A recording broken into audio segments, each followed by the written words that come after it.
Depuis 1970, plus de 17 000 boulangeries françaises ont fermé définitivement leurs portes.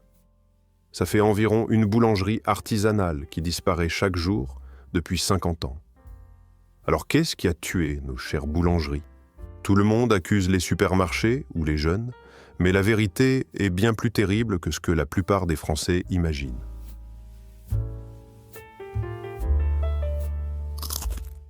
L'âge d'or. La culture de la boulangerie française a atteint son apogée dans les années 60 et 70, quand la France comptait environ 50 000 boulangeries artisanales. Ce n'était pas que des magasins qui vendaient du pain.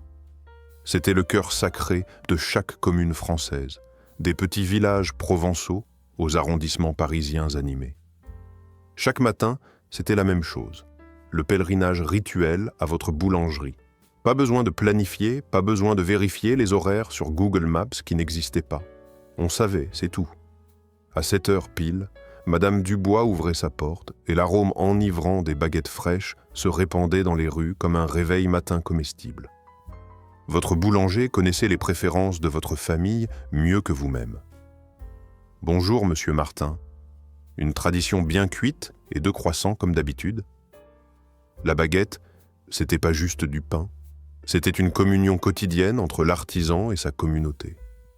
Les gosses passaient après l'école, serrant leur pain au chocolat encore tiède pendant que leur mère papotait au comptoir des affaires du village. Le dimanche matin, c'était le rituel sacré de choisir la tarte aux pommes parfaite pour le déjeuner familial. Les affaires se concluaient autour d'un café et de religieuses.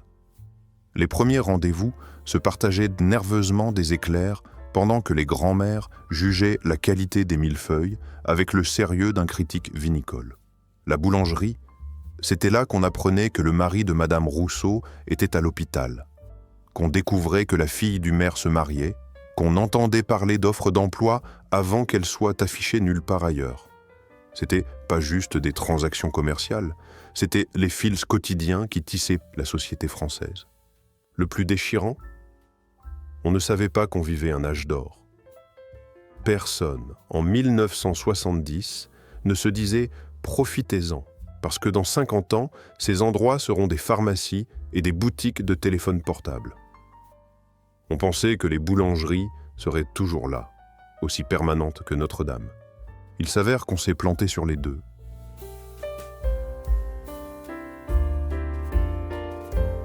Les premières fissures. Les années 80 semblaient formidables pour la France. L'économie se portait bien, Mitterrand modernisait tout, et la cuisine française conquérait le monde. Puis quelque chose s'est passé qui allait fondamentalement changer la culture alimentaire française, même si personne ne s'en rendait compte à l'époque. Les supermarchés se sont mis sérieusement aux boulangeries intégrées. Carrefour, Leclerc et Auchan ont commencé à installer des fours industriels et à embaucher des boulangers qui travaillaient derrière des vitres, créant l'illusion d'une fabrication artisanale. Ils appelaient ça boulangerie, mais c'était du théâtre, de la pâte préfabriquée, expédiée depuis des usines, cuite sur place pour créer cette odeur cruciale de pain frais. Le calcul est soudain devenu impossible à ignorer. Une baguette traditionnelle chez votre artisan local coûtait 3 francs. La version supermarché, 1,50 francs, parfois moins. Pour les familles qui comptaient chaque centime, le choix semblait évident. Mais voilà ce que personne n'a calculé, le coût caché de ce pain pas cher. Les baguettes de supermarché utilisaient de la farine industrielle, des additifs chimiques et des techniques de levage rapide que les boulangers traditionnels auraient considérées comme un sacrilège. Le pain avait l'air similaire, mais avait le goût du carton comparé aux saveurs complexes des pains artisanaux à fermentation lente. Plus dévastateur encore était le coût culturel. Acheter du pain est devenu juste un autre article sur la liste de courses, coincé entre les petits pois surgelés et le papier toilette. Le rituel quotidien, la connexion humaine, les ragots de quartier, tout réduit à attraper une baguette emballée dans du plastique sur une étagère. Les jeunes familles, surtout, ont abandonné leur boulangerie locale. Pourquoi faire un trajet séparé quand on pouvait tout acheter au même endroit? La commodité était indéniable, mais la commodité, comme on l'apprendrait, avait un prix terrible. Les boulangers traditionnels ont vu leur clientèle s'évaporer. Ceux qui ont essayé de faire concurrence sur les prix s'en sortaient à peine. Ceux qui maintenaient qualité et prix voyaient leurs boutiques vides, sauf quelques clients âgés, fidèles, qui se souvenaient quand le pain était un art, pas une marchandise. L'écriture était sur le mur, mais tout le monde était trop occupé à se moderniser pour la lire. Les boucs émissaires? Demandez à n'importe quel Français ce qui a tué les boulangeries et il vous donnera les mêmes réponses. Les jeunes ne mangent plus de pain. Ou c'est la faute des supermarchés. Ces explications sont réconfortantes parce qu'elles sont partiellement vraies et ratent complètement les vrais assassins. Oui, la consommation de pain s'est effondrée. En 1900, le Français moyen consommait 900 grammes de pain par jour, presque 1 kilo. En 2021, ça s'était effondré à seulement 170 grammes. C'est une baisse de 80% en un siècle. Mais voilà ce que les statistiques ne vous disent pas. Les Français n'ont pas arrêté d'aimer le bon pain. Ils ont arrêté d'y avoir accès. Quand les boulangeries traditionnelles ont fermé, des quartiers entiers se sont retrouvés avec seulement les options de supermarché. Les enfants ont grandi en pensant que les pains emballés dans du plastique, bourrés de conservateurs, étaient du pain normal. Ils n'ont jamais vécu la révélation d'une baguette parfaitement confectionnée, croûte croustillante, cédant la place à une mie aérée et complexe qui pouvait vous faire comprendre pourquoi le pain est appelé le bâton de vie. Le narratif « Les jeunes ne mangent plus de pain » est devenu une prophétie autoréalisatrice. Quand le seul pain disponible a le goût de mousse aromatisée, bien sûr que la consommation chute. Quand acheter du pain nécessite un voyage dans un hypermarché sans âme au lieu d'une charmante boutique de quartier, bien sûr que le rituel meurt. Pendant ce temps, tout le monde pointait du doigt les supermarchés en ignorant les vrais prédateurs qui tournaient autour des boulangeries françaises comme des vautours autour d'un animal mourant.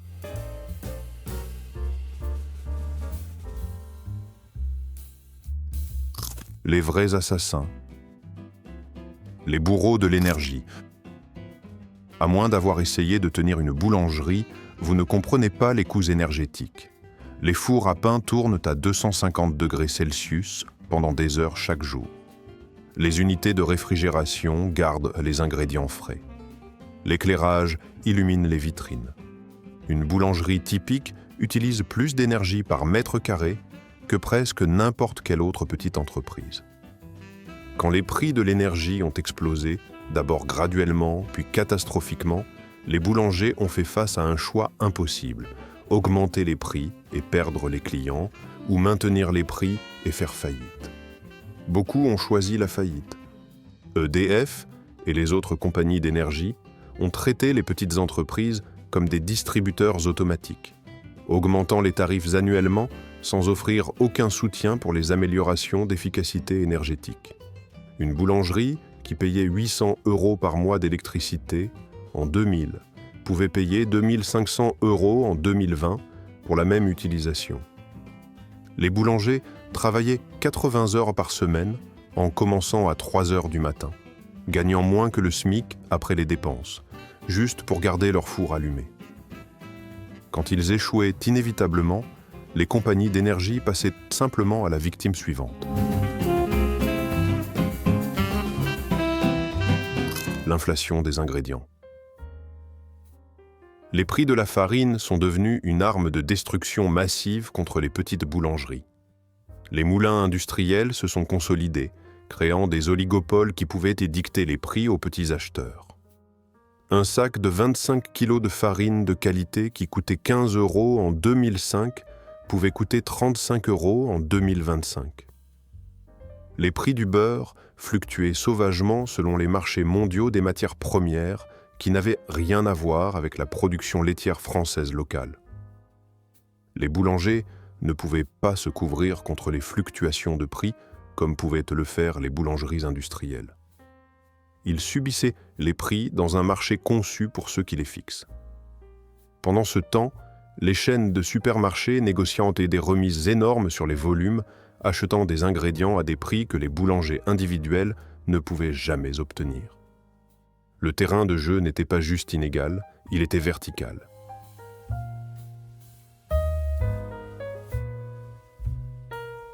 Les prédateurs immobiliers.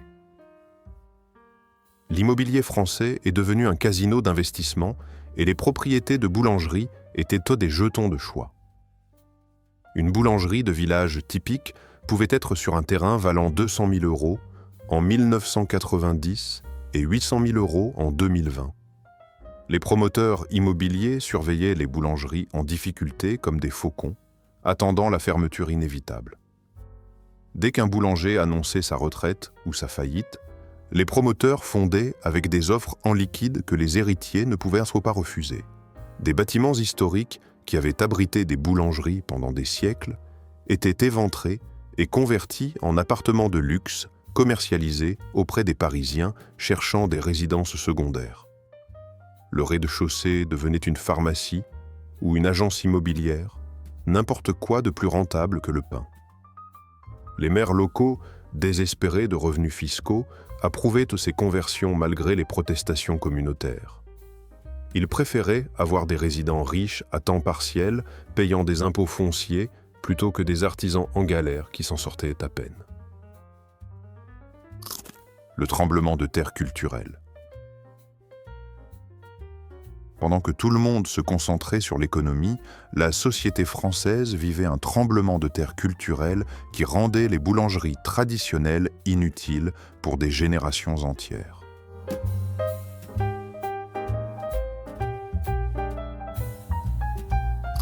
La révolution du petit déjeuner. La culture française du petit déjeuner est morte en silence. Le petit déjeuner traditionnel, café, pain, beurre, confiture, a été remplacé par les céréales, yaourts et viennoiseries industrielles. Les enfants ont grandi en mangeant des chocopops au lieu de tartines, ne développant jamais le palais pour le vrai pain. Les parents qui travaillent, se dépêchant d'amener les gosses à l'école, et eux-mêmes au boulot, attrapaient ce qui était le plus rapide. Le pain de mie de supermarché durait une semaine dans des sacs plastiques. Les baguettes fraîches racissaient en quelques heures et nécessitaient des courses quotidiennes que la vie moderne ne pouvait pas accommoder. La génération micro-ondes préférait les aliments qui pouvaient être réchauffés rapidement plutôt que le pain qui demandait réflexion, timing et achat quotidien. La commodité a conquis la culture.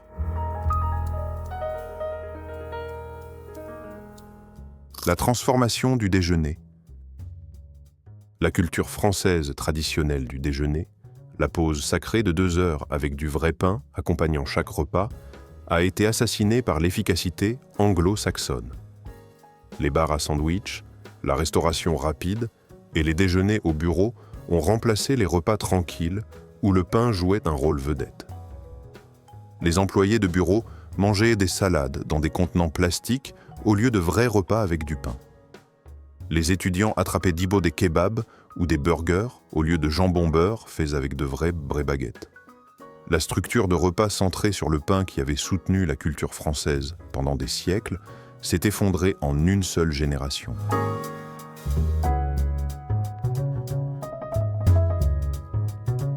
L'isolement des réseaux sociaux. Peut-être le plus dévastateur était la mort des rituels sociaux quotidiens. Pourquoi bavarder avec votre boulanger quand vous pouviez faire défiler Instagram ? Pourquoi marcher jusqu'à la boulangerie quand vous pouviez tout commander en ligne ? La course quotidienne au pain avait été l'équivalent français du pub britannique, une institution sociale qui connectait les communautés. Quand ce rituel est mort, quelque chose d'essentiel dans le tissu social français est mort avec. Les jeunes, surtout, ont perdu l'habitude de l'interaction humaine quotidienne autour de la nourriture. Ils préféraient l'anonymat des caisses automatiques de supermarchés à l'intimité du commerce de quartier.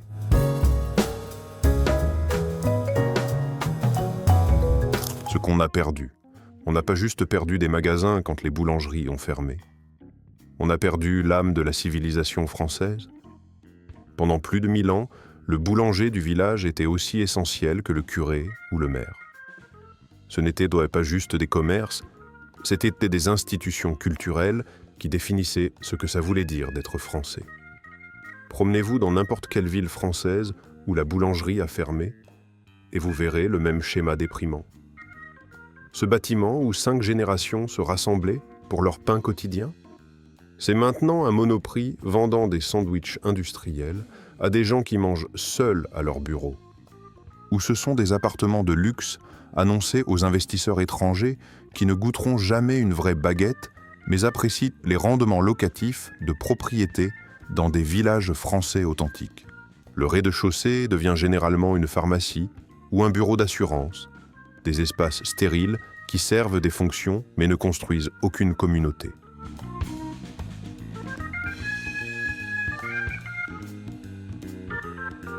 Les survivants et lueurs d'espoir. Tout n'est pas perdu. Certaines boulangeries ont survécu en comprenant la nouvelle réalité et en s'adaptant sans abandonner leur âme.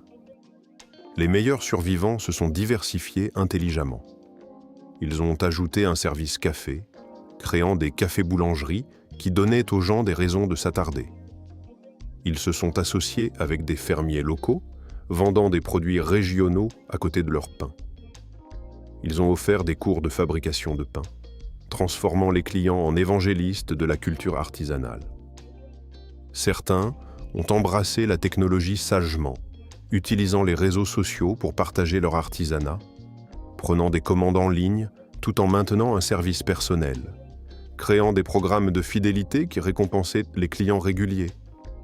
Il y a aussi un petit mais croissant mouvement de jeunes Français redécouvrant le pain artisanal.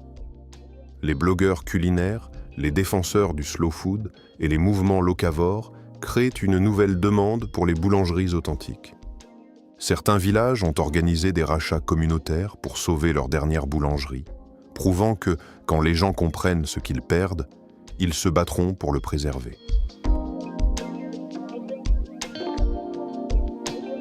Ces 17 000 boulangeries fermées ne reviendront pas, et les artisans qui les tenaient ont emporté des siècles de savoir dans leur tombe.